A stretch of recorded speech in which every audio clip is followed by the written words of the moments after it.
এবারে শেখ হাসিনার প্রত্যর্পণ চেয়ে ভারত সরকারকে চিঠি দিল বাংলাদেশ সরকার। বাংলাদেশের প্রাক্তন প্রধানমন্ত্রীর বিরুদ্ধে মানবতা বিরোধী অপরাধের অভিযোগ ইউনূস সরকারের। 5ই আগস্ট সরকার পতনের পর ভারতে পালিয়ে এসেছিলেন হাসিনা। এরই মধ্যে কয়েকবার অজ্ঞাত ঠিকানা থেকে বাংলাদেশের মানুষ এবং আওয়ামী লীগের কর্মীদের উদ্দেশ্যে অডিও বার্তা দিয়েছেন শেখ হাসিনা।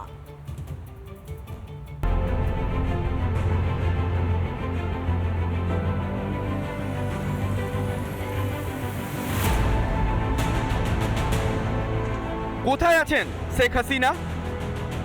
না জেনেই আন্দাজে ঢিল ছুটতে শুরু করেছে মোহাম্মদ ইউনূসের সরকার। 5ই আগস্ট প্রাণ বাঁচাতে কোনো রকমে দেশ ছেড়ে ভারতে পালিয়ে আসেন শেখ হাসিনা। সেই সময় কিছুদিন ভারতেই ছিলেন বলে জানিয়েছে ভারতের বিদেশ মন্ত্রকও। কিন্তু বর্তমানে শেখ হাসিনা কোথায় তা কেউই জানে না। হাসিনার প্রত্যর্পণ চেয়ে ভারত সরকারকে কূটনৈতিক বার্তা পাঠিয়ে দিল ইউনূস সরকার। আমরা তাকে যে চাওয়া হচ্ছে ফেরত বিচার ব্যবস্থার জন্য সেটা জানিয়েছি।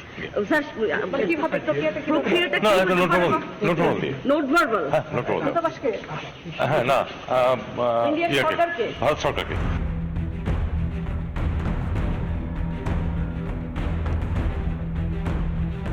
শেখ হাসিনাকে দেশে ফিরিয়ে একাধিক মানবতা বিরোধী অপরাধের বিচার করতে চায় মোহাম্মদ ইউনূস সরকার। বাংলাদেশ সরকারের দাবি, ভারত বাংলাদেশের প্রত্যর্পণ চুক্তিতে কোনো অপরাধীকে ফিরিয়ে দিতে বাধ্য ভারত সরকার। কিন্তু সত্যি কি তাই? কি আছে দুই রাষ্ট্রের প্রত্যর্পণ চুক্তিতে? 2013 সালে ভারত বাংলাদেশ বন্দি প্রত্যর্পণ চুক্তি অনুযায়ী প্রত্যর্পণযোগ্য মামলায় বন্দি হস্তান্তর। প্রত্যর্পণের ক্ষেত্রে গ্রেপ্তারি পরোয়ানা পেশ করতে হবে। রাজনৈতিক অপরাধীর ক্ষেত্রে খারিজ হতে পারে প্রত্যর্পণের আর্জি। অনুচ্ছেদ 21(3) অনুযায়ী চুক্তি শেষ করতে পারে যে কোনো পক্ষ। বিজয় দিবসে অজ্ঞাত ঠিকানা থেকে আওয়ামী লীগ ও দেশবাসীকে বার্তা দিয়েছেন বাংলাদেশের প্রাক্তন প্রধানমন্ত্রী। কিন্তু প্রশ্ন হচ্ছে, শেখ হাসিনা কি আদৌ প্রাক্তন? কোথায় তার পদত্যাগপত্র? আর মোহাম্মদ ইউনূস সরকারেরই বা আইনি বৈধতা কোথায়? হাসিনার প্রত্যর্পণ চাওয়ার আগে আয়নায় একবার নিজের দিকে তাকানো উচিত মোহাম্মদ ইউনূসের। রিপাবলিক বাংলা। কুমিল্লায় মুক্তিযোদ্ধা উত্তম আব্দুল হাই কানুকে অপমান। প্রতিবাদে কুমিল্লায় বিক্ষোভ মিছিল দেখতেই পাচ্ছেন আপনারা। সেই বিক্ষোভ মিছিলের ছবি দেখাচ্ছি আপনাদেরকে। চাপে পড়ে ঘটনার সাথে জড়িতদের বহিষ্কার করেছে কুমিল্লা দক্ষিণ জেলা জামায়াত।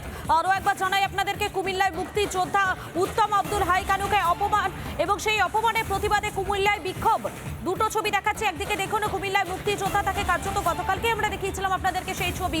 জুতোর মালা পরিয়ে হেনস্থা করে জামাতিরা এবং তারপরেই খেপে ওঠে পুরো কুমিল্লার যারা বাসিন্দারা রয়েছেন তারা।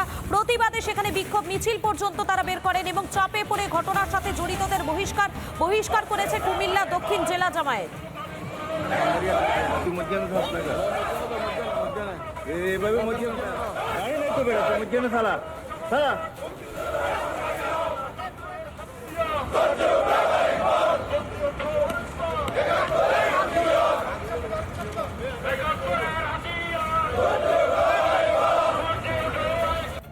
বাংলাদেশের স্বাধীনতার ইতিহাস ভুলেছে ইউনূস সরকার। জামাতিদের হেনস্থার শিকার এবারে মুক্তিযোদ্ধাও। গলায় জুতোর মালা পরিয়ে অপমান। মোহাম্মদ ইউনূসের বাংলাদেশে সীমাহীন অরাজকতা।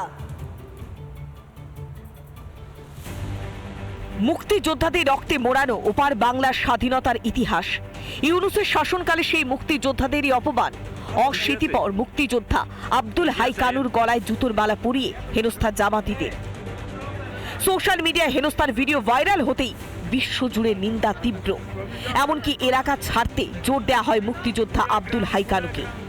হিন্দুদের ওপরে নির্মম অত্যাচার, মুজিবুর রহমানের স্মৃতি মুছতে মত্ত উগ্র মৌলবাদীরা ভুলে গিয়েছে মুক্তিযোদ্ধাদের অবদান। বিনাশকালে জ্ঞান বুদ্ধি সবটাই লোপ পেয়েছে ইউনূসপন্থীদের। যাদের জন্য পাকিস্তানের অত্যাচার থেকে মুক্তি পেয়েছিল বাংলাদেশ, তারাই এখন লাঞ্ছিত, অত্যাচারিত। মুক্তিযোদ্ধাকে অপমানে গঙ্গাপাড়ের ধিক্কার। পুরা গ্রামের মানুষের কাছে বিখ্যাত উপন্যাস আছে যা ডার্টি ওয়ার বলে। আপাত স্বচ্ছ একটা ইমেজের মানুষকে ধরে নিয়ে এসে নেপথ্যে যুদ্ধবাজ শক্তিগুলো কুমের অভিসন্ধিটা পূরণ করবার চেষ্টা করে। এখানেও ঠিক তাই হচ্ছে। কিছু রাজনৈতিক দল কিন্তু তাদের ভূমিকা গৌণ। মুখটা পারে সেটা হলো নিজের দেশের মধ্যে যে কোণঠাসা অসহায় নিরপরাধ হিন্দু আছে, তাদেরকে খুন করতে পারে, তাদের মেয়েদের ধর্ষণ করতে পারে, কিন্তু এছাড়া আর কিছু করবার তাদের ক্ষমতা নেই। আরেকটা জিনিস তারা করতে পারে, নিজেদের রাষ্ট্রনায়কদের খুন করতে পারে। বাংলাদেশে অপমানিত মুক্তিযোদ্ধারা ইউনূসের জমানায় এ কোন বাংলাদেশ দেখছে গোটা বিশ্ব? এটা আদৌ কি বাঙালির বাংলাদেশ নাকি রাজাকারের? রিপাবলিক বাংলা।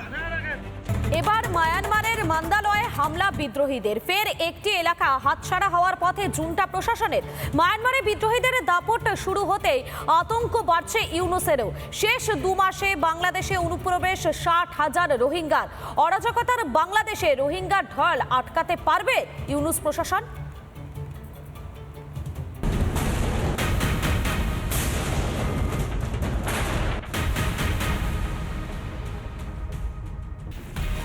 প্রতিদিনই মায়ানমারে শক্তিশালী হচ্ছে বিদ্রোহীরা। একের পর এক এলাকার দখল খোয়াচ্ছে জুন্টা প্রশাসন। এতেই থরহরিকম্প বাংলাদেশের ইউনূস সরকার। এবার মান্দালয় হামলা চালালো বিদ্রোহীরা।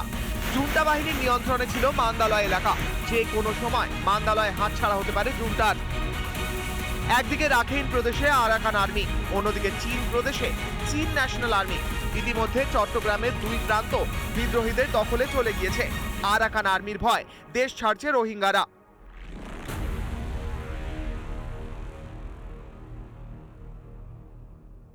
যেটা আছে, যেটাকে এখন বলা যেতে পারে পুরোপুরি সন্ত্রাসী জঙ্গি সরকার চলছে, এবং তারা তো ওই রকমই এখন গা ঝাড়া দিচ্ছে। রোহিঙ্গাদের যখন ব্যবহার করার ব্যবহার করেছে।